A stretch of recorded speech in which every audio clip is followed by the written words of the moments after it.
LinkedIn News. I expect myself to be at a higher level than what someone else might expect of me. And so instead of comparing yourself to the next person, I think it's prudent to stay in your lane, do what you do well, perfect it, and help other people along the way. Hey everyone, from LinkedIn News, this is In the Arena, a podcast exploring human potential. I'm Leah Smart, and every week you'll find me right here in conversation with bright minds and brave hearts, learning how we can improve our lives and our world by transforming ourselves. That's Dr. Myron Rolle. I invited him on the show because I was intrigued and inspired by all he's accomplished across different areas. He is a master at successfully pivoting in his career. He's gone from Oxford to the NFL to Massachusetts General as a neurosurgery resident and a published author. But I'm going to stop there and let him tell you more. People ask you how you got to where you are. I am curious where I'm finding you today and what is the intention behind the work that you're doing? Well, today you find me as a senior neurosurgery resident at Mass General Hospital here in Boston, working through our spine and pediatric service. You also find me as a father of 4 children, 2 sets of twins who are growing every day, and exciting to see them just mature and have their own identities. And a husband to a phenomenal wife that is a go-getter, incredibly motivating, super inspirational, and my faith partner in many ways. You find me as a friend to several of my colleagues who've played football and who are in the same fraternity as me. And then as an author and a motivator, hopefully that can inspire people to dream big and grab 2% of increase every single day towards their goals, towards their ambitions, towards who we need them to be. And so it's a very exciting time. And I'm happy that God has placed me in this position for such a time as this to hopefully influence a lot of people and have an impact in several different areas of life. So you've played many different roles. You've had multiple acts, as we might call them, in the workspace, being in the NFL, going to Oxford, being a Rhodes Scholar, now being a neurosurgeon, and all using the 2% way. And I'm sure everybody asks you this, but for our listeners, how would you describe the 2% way?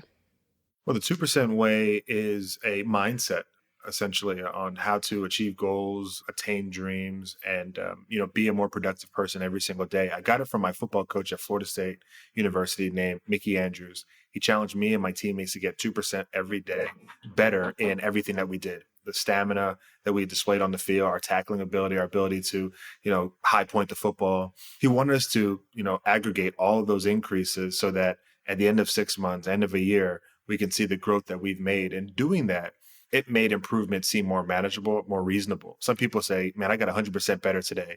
That means you had to double your skill in that short amount of time, which is unreasonable, impractical, and is incredibly anxiety provoking. However, if you're able to grab a little bit of increase every day, those small gains add up.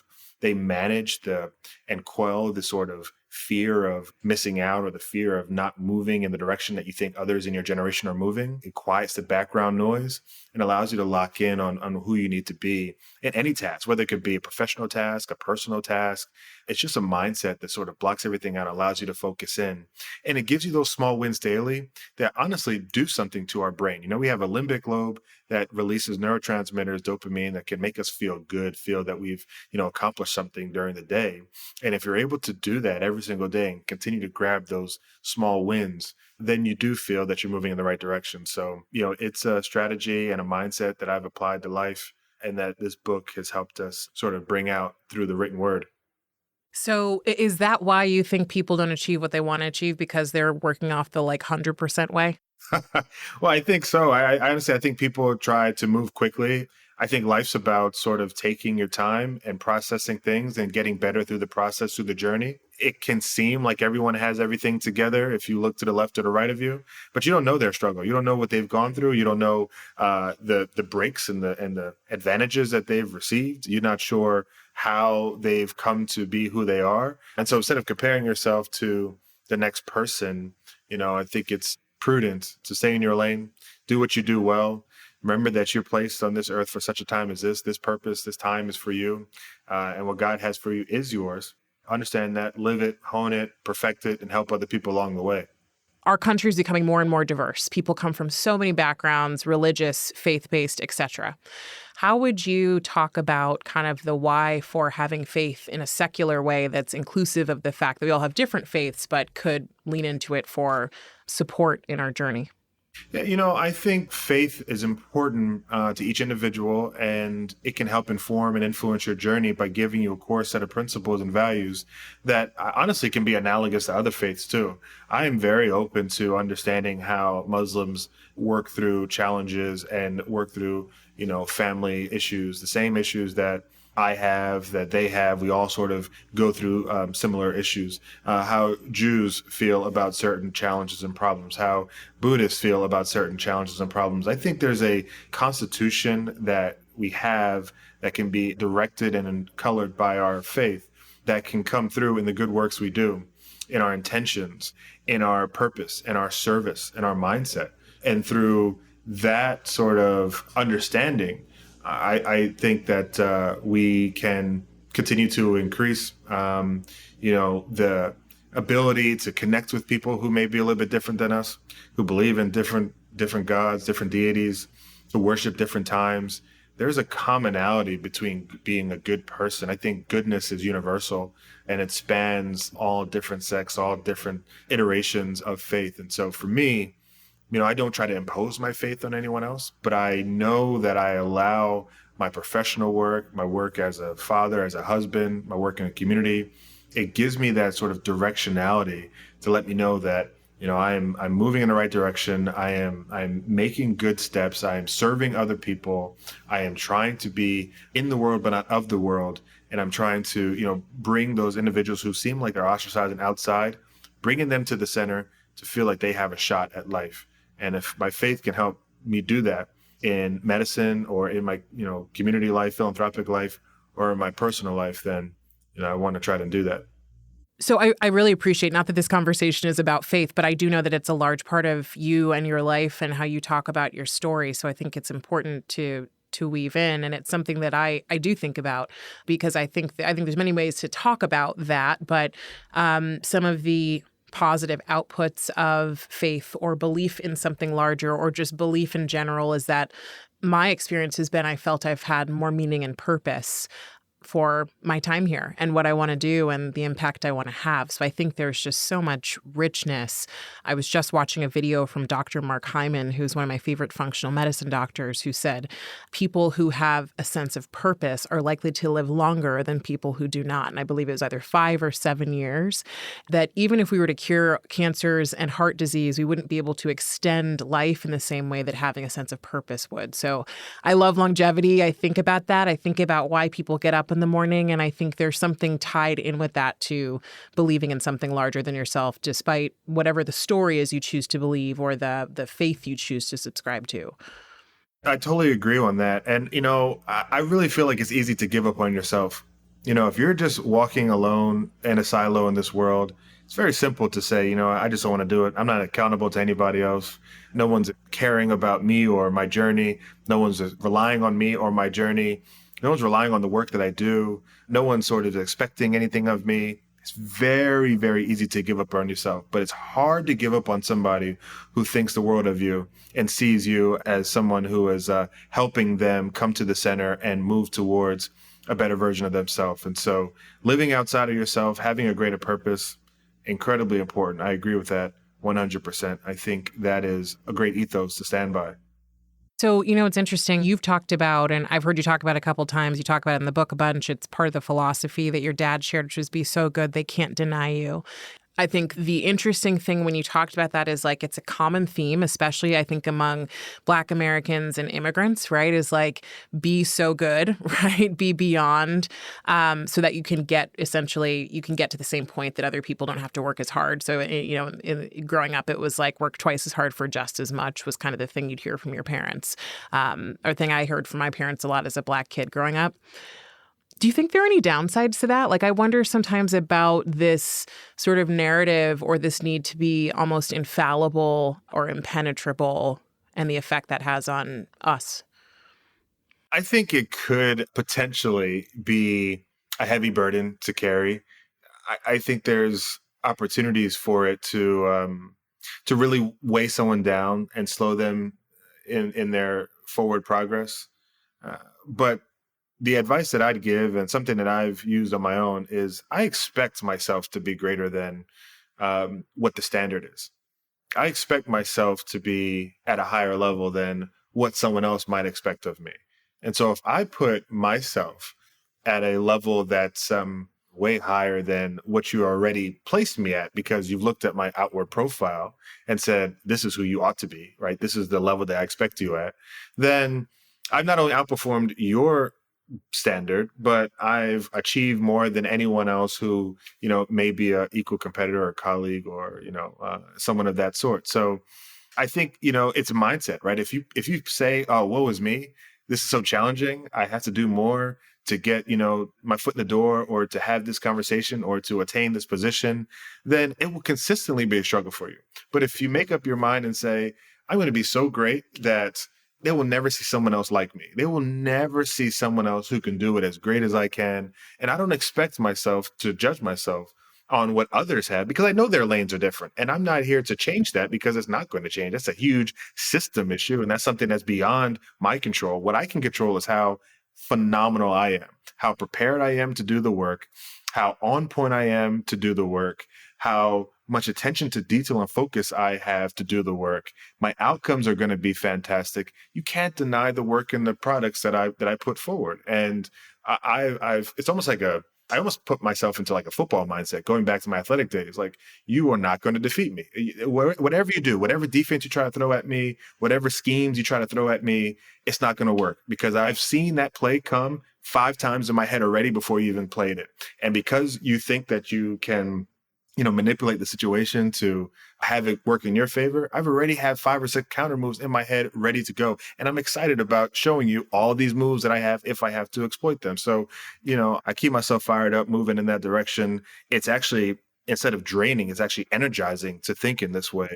And I encourage my mentees when I talk to them to have this sort of readiness that no one can deny you. Just like my daddy told me, and he charged me and empowered me to feel and think this way, gave me this sort of mindset to go out and get it, be hungry for it. And that's how I've been able to, sort of achieve in the professional realm that I'm in now. And, my prior life as an athlete, same thing.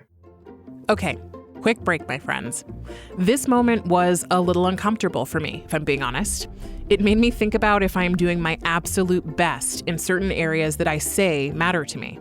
And the truth is, after I reflected, I'm not.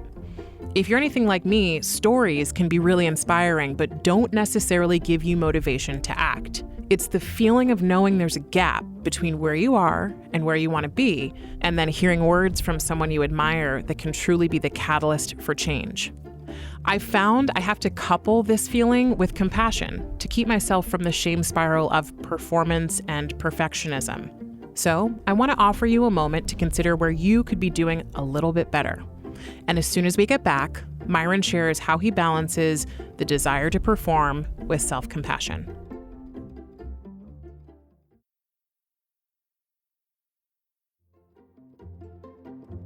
And we're back with Dr. Myron Rolle. What's your practice for self-compassion? I know you've talked about failure, but how do you give yourself compassion when it's time to? It's diving into my faith is important, as we've sort of discussed. It's talking to my family, my wife especially. She's my best friend and my confidant. That's incredibly important. It's also the understanding that I am human. I'm not perfect, and I'll make mistakes. And I need to learn from these mistakes. It's okay to feel that sense of failure. It's okay to feel that sense of letdown, but that feeling has to be transient. Feel it, know it, register that pain in your amygdala and your hippocampus, sort of your short-term and long-term memory structures in your brain, and then allow yourself to grow from that moment so you don't feel that pain again. So you're able to move in a direction where, you avoid those same sort of setbacks, those same sort of feelings. And so I do give myself flexibility to be, to lose, to learn how to lose, to know how to lose. Football kind of taught me that, to not be, as strong on certain days, and to have outlets, music, family, faith, my wife especially, working out, to decompress and to get it off me and then to play the next play. And you talk about your name being what you make it in one specific context. And in some I've seen you mention obviously that, Black Americans or people who were enslaved peoples, so not just in America, have last names and have histories that aren't of our making. And yet we have the ability to sort of rewrite or decide how to create pride from that. You said earlier that when you think about the 2% way, it's about who you want to be. Do you differentiate for yourself between who you want to be and what you want to do or achieve? No, I keep them kind of consistent. Our family history, as you've noted, and I wrote in the book, is one of a slave owner plantation in Exuma, Bahamas. And we all took his last name of Rolle, and you'll find Rolles everywhere. In Exuma, Bimini, Andros, it's most popular name in the Commonwealth of the Bahamas. And so now that name being one of achievement and success, having that link to it is exciting. It has terrible history, but we're able to take that history and use it for good. And I'm very proud of it. Very, very proud of it. Very proud of the work that not only me, but my brothers, my cousins, and other Rolles in the Bahamas have been able to do. It's about, what we can make of the time we have today, the sacrifices that have been made for us from a long time ago, names we know, names we don't know, and how we can change history and change the trajectory of our families and our lineage. And I'm glad that we've been able to do a little bit of that. One of the things you mentioned in looking back at your history, you've done a number of different things that people kind of get shocked by, right? Like, wait a minute, how do you go from here to here to here? I asked you that question because I'm wondering about who you've become in the process and how you mentioned that life is a journey, right? And so we kind of grow from station to station. And I think about who are you going to become next?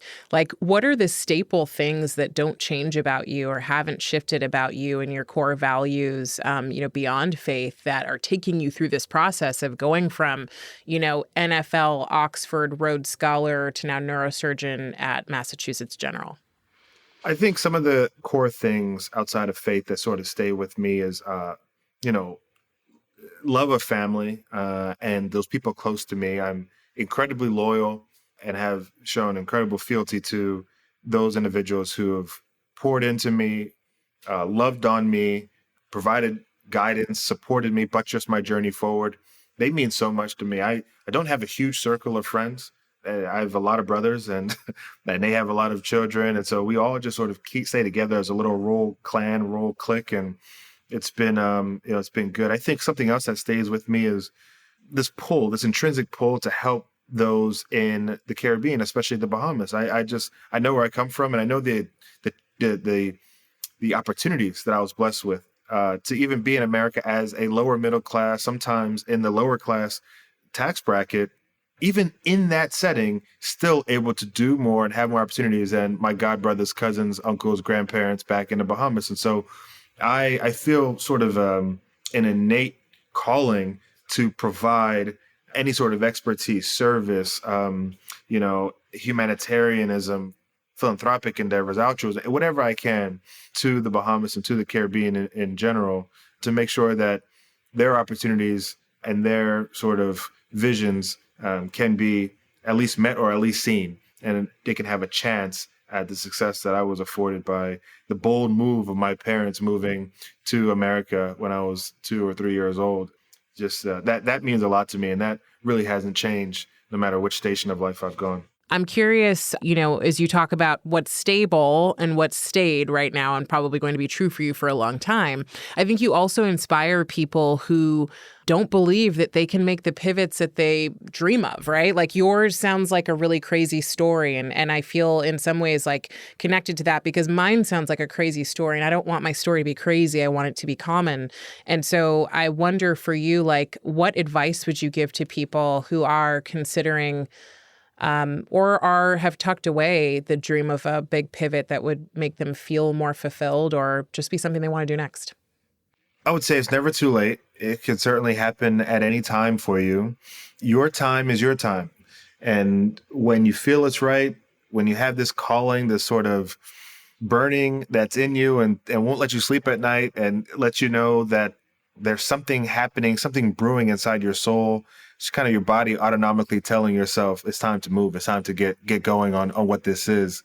So 1 is never too late. 2, listen to that voice. 3, I think you can always use the life that you've had before and translate some of those strong principles that you've been able to attain, those skills you've been able to acquire, those networks of people you've been able to meet into your new pivot. For me, being a football player my entire life and now being a neurosurgeon, right, completely different. 1, trying to cause concussions. 2, now trying to solve traumatic brain injury and fix people with concussions.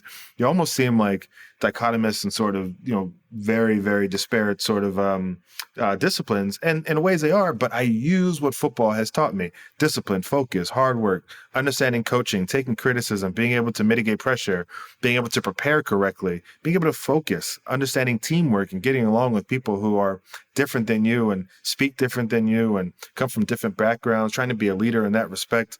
There's so much that football has taught me that allows me to be a better physician today.